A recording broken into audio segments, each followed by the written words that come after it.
కూటమి ప్రభుత్వం ఏదైతే సంవత్సరం ఏడాది పాలన పూర్తయిందో దాని నిమిత్తం తొలి అడుగు అనే ఒక కార్యక్రమాన్ని, అంతేనా, తొలి అడిగే కదా, తొలి అడుగు, దీన్ని చాలామంది ఏదో తప్పనడుగు అది అన్నారు, కానీ తొలి అడుగు అనే ఒక కార్యక్రమం అయితే కనుక భారీగా నిర్వహించడం జరిగింది. ఎక్కడ?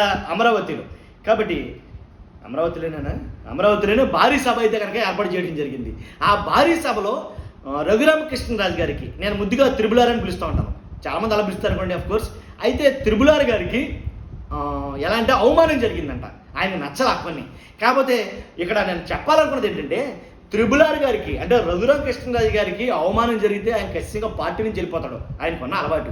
మరి ఇక్కడ పార్టీ నుంచి వెళ్ళిపోతున్నాడా ఏంటి, ఆయన ఉంటారా ఆ పార్టీలో, కూటమిలో ఉంటారా లేదా ఏంటో చెప్పబోతాం. ఇదేంటయ్యా బాబు, చిన్నపాటి అవమానానికి పార్టీలో నుంచి వెళ్ళిపోమన్నావేంటి అని మీరు అనుకోవద్దు. ఆయన అంతే ఏంటో నేను చెప్తా. ఫస్ట్ లైక్ చేయండి, రఘురామకృష్ణరాజు గారి విషయం మనం మాట్లాడుకున్నాం.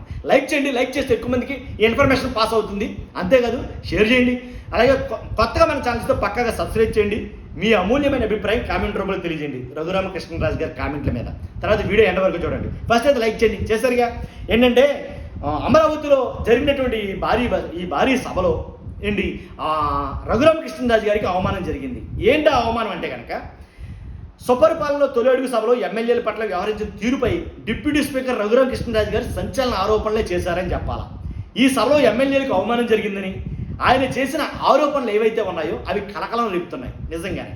కాబట్టి ఈ సభకు హాజరైన కలెక్టర్లు, అలాగే ఎస్పీలు, అంతేకాకుండా ఎంపీలను ఓ టేబుల్ దగ్గర కూర్చోబెట్టి, ఎమ్మెల్యేలు మాత్రం విడిగా ఒక టేబుల్ వేసి వాళ్ళకి మాత్రం వాళ్ళు సెపరేట్గా కూర్చోబెట్టారు.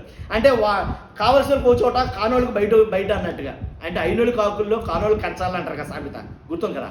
సేమ్ అలా జరిగింది అని ఈయన బాధపడ్డాడు, ఈయన భావాన్ని వ్యక్తపరిచారు. కాబట్టి ఎమ్మెల్యేలు మాత్రం మరో టేబుల్ దగ్గర కార్పొరేషన్ డైరెక్టర్లతో కలిపి కూర్చోబెట్టారు. అస్సలు గొడవ ఇక్కడ వచ్చింది. కార్పొరేషన్ డైరెక్టర్లో ఎమ్మెల్యేలు ఒకటేనా అని రఘురామకృష్ణరాజు గారు కూర్చోబెట్టారని చాలామంది దగ్గర ఆయన మాట్లాడటం జరిగిందంట.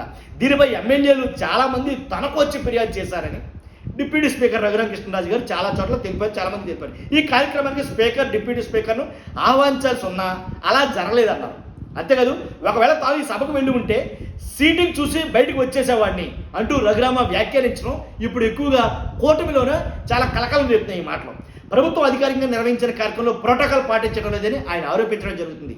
ఇది సీఎం చంద్రబాబు నాయుడు గారికి, అలాగే డిప్యూటీ సీఎం పవన్ కళ్యాణ్ గారికి తెలిసి జరిగిందో లేక తెలియక జరిగిందో నాకు తెలియదు, కానీ ఆ సీటింగ్ ఏదైతే ఉందో ససేమిరా అది నాకు నచ్చలేదు, ఆయన మొహమాటం లేకుండా చెప్తున్నాడు ఆ మాట.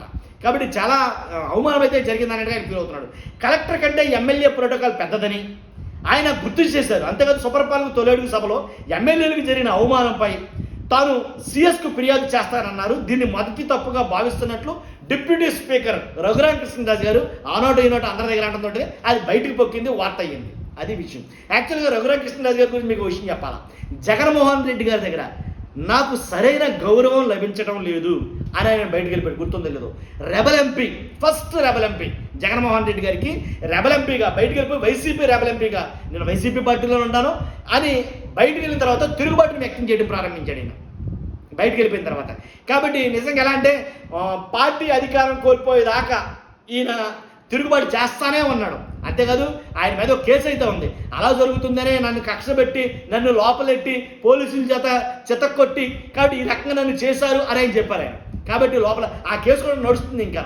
కాబట్టి నన్ను కొట్టేశారు, నన్ను నిజంగా మనం ఆలు కొట్టలేదు, చాలా గట్టి కొట్టారు, ఆయన ఏదో కొన్ని వ్యాఖ్యలు అయితే చేశారు, దాని మీద కేసు నడుస్తుంది. కాబట్టి రఘురామకృష్ణరాజు గారికి అవమానం జరిగిందంటే ఖచ్చితంగా బయటకు వెళ్ళిపోతారు ఆయన. మరి ఈ పార్టీలో ఉంటారో బయటకు వెళ్ళిపోతారో తెలియదు, కానీ వాస్తవానికి అయితే గతంలో అయితే అలా జరిగింది, ఇప్పుడు అలా జరగదు అనుకో చెప్తున్నాను అసలు విషయం. అది రఘురామకృష్ణరాజు విషయంలో జరిగిన విషయం అయితే ఇదండి. మీ అభిప్రాయం అంటే ఖచ్చితంగా కామెంట్ రూపంలో తెలియజేయండి. ఫస్ట్ అయితే లైక్ చేయండి, కొత్త మనం చేస్తుందో పక్కాగా సబ్స్క్రైబ్ చేయండి. Thank you very much.